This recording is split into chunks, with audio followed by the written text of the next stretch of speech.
Abatuuze ku kyalo Bugaba ekisangibwa Nairambi mu disitulikiti y'e Buvuma baguddemu entiisa abantu ababadde basima ekinnya ky'amazzi ekya Borehole bwe baguddemu ne bafiirawo Mbulaga.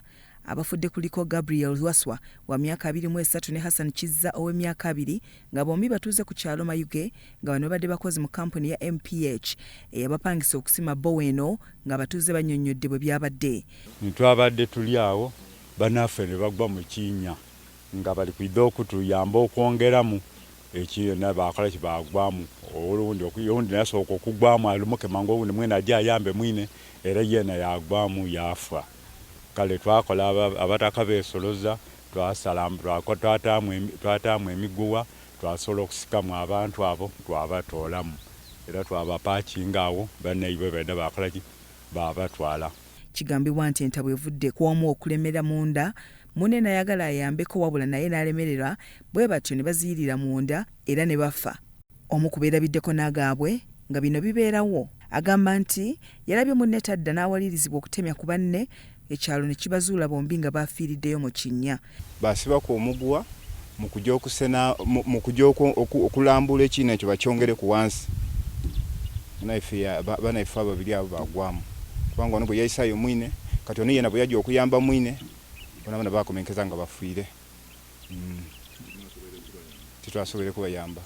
Abantu banabona abaana banywa amazzi ga nnyanja obwana bwerega embuto ne bagamba ne muvaamu n'entumbi ne bagamba nti nno obuntu bw'omu mazzi obwo bwe bwonona bwe butya abaana.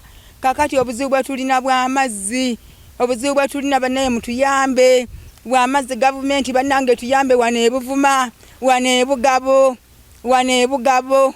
Bano bekozemu omulimu ne batemya ku poliisi ey'e Buvuma ezze ne bajjayo. Abatuuze mu kadde kano bawanjagidde abakulembeze waggulu okubayamba ku nsonga y'abantu abasusse okufiira mu binnya nga bwe balambulula. Disitulikiti galiwo yatusuubiza nga edda kuidde ekoleki etusimire aye naawo titufunanga mulamu akabiri kuyirizibwako ko ibaida ati kabiri mwaka ogwo ati kabiri bibiti ati ko timweyunie okuleeta ebintu byabanga tibitegerekeka bulungi ate okuva wano kujja okutambula okujja ku disitulikiti guba mulimo gw'amaani ino ko ate n'okwekuno kwonna kyewa. Omu ku bakulembeze ku kyalo ategeezezza nti beekubira dda enduulu mu bakulu ku disitulikiti wabula nga mpawo kikolebwa. Obuzibu bwe tulina bw'amazzi, tetulina mazzi ga kunywa. Tubadde tulina bbowa yaffe wano gye baatuwa abasiraamu naye ng'ereeta amazzi matono. Tubeerawo abantu abangi tufunako ebidomola nga 4 byokka abasigadde tebafuna. Ne baddeyo bwereere ne tukuuma kwegamba nga tulinga abo abakuuma ki. Ne tubeerawo nga kale tweraliikirira tetulina mazzi ga kunywa abaana banywa amazzi g'ennyanja ne baddukana.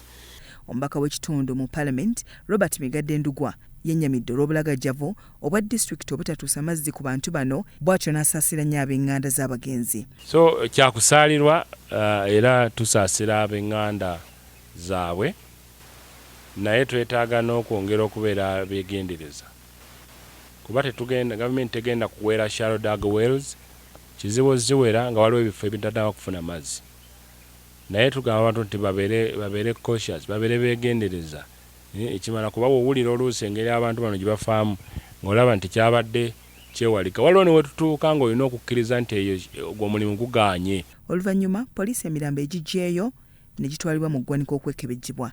Bya Eric Iga, Salt TV, Omunnyo.